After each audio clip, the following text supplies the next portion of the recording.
Well, hello folks. I wanted to tell you a little bit about just the whole, I guess, kind of landscape here at the Ways of the Earth. It was interesting.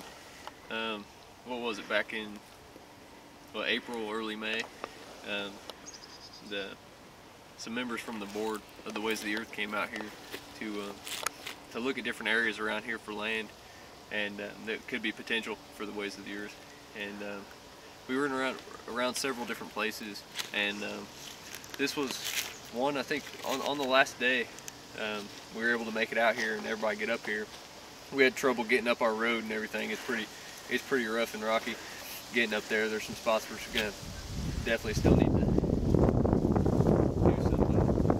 do something with getting some rock and stuff to get up here. This is up the top right here. There's about 30 acres of open field, and it's a massive field. It's awesome. It's a lot to play with and grow into in the future, and probably around 220 acres of wooded land. And you know, there's several different options for what will be in different places. I know they had put together a map before of what this could potentially look like in the future, but it's still, you know, it's still open to what this area wants. It's open to how everything kind of culminates with between everything, and always guided by the Creator's will. But for right now, we more or less just what came about was over here in this area. There's the road. That's where the road comes up in those trees right there. I don't know if you can see it or not too well from the video, but then once you get up here,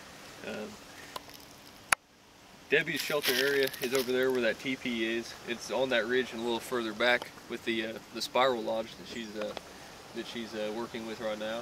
And that's just beautiful ridge back there. It's amazing.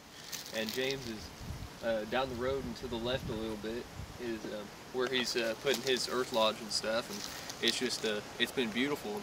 What kind of drew me was this ridge back behind us here, and that's kind of where I'm set up back there. But so it's cool how it ended up forming more of a triangle, more or less, of where we are, and it leaves. So our rings and how they all spread out and everything for our territories and for the, you know, for everything that we're throwing out, it leaves a nice part of this whole property open for wildlife to still, feel secluded, have their place, and be able to keep that part untouched for now, and that might be for a long while we get everything going. But this field, I mean, we're looking for have a longhouse out here, community gathering area. It'll just be station after station of, flint napping areas, tracking box areas, archery range, maybe a little area of teepees for people to come stay in. Just a whole grab bag of primitive skill enjoyment. So it's going to be a lot of fun just getting this going. But as you can see, we're getting into winter right now, so it's we got a little blanket of snow, and they actually just harvested. This was a conventional soy field.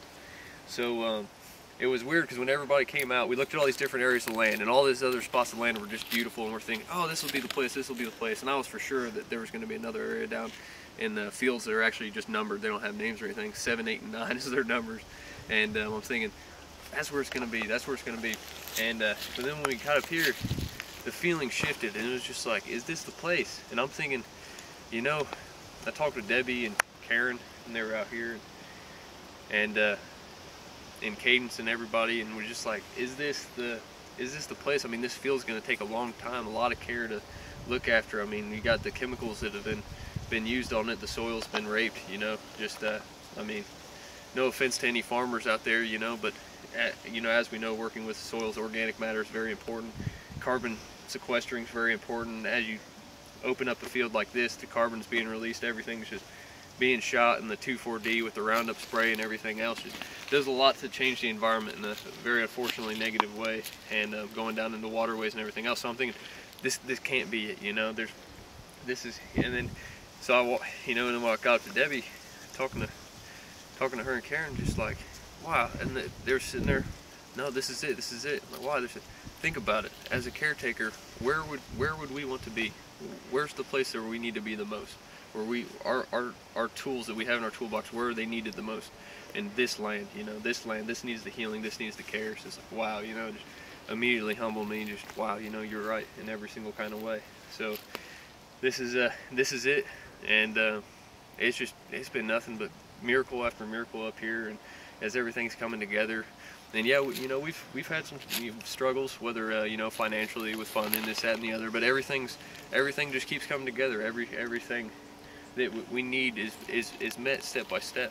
But and as we work toward the future, and and it's not, and every reason to be thankful for every single one of your support that's gone into this, because this would not be possible without all of you, and I mean any support, whether financially, whether just connecting networks, getting people inspired about it, getting people interested more. What are they doing? What's going on out there?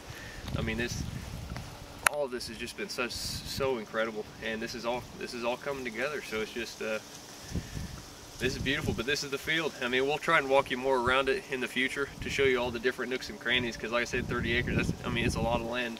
It goes back this way a lot more, and around and around and around, and we're eventually looking to have a pond and all this other stuff. So it's going to be a playground, and a playground that's going to be doing so much more for the earth and getting things back to where they're meant to be. And yeah, and I'm so thankful to be a part of this.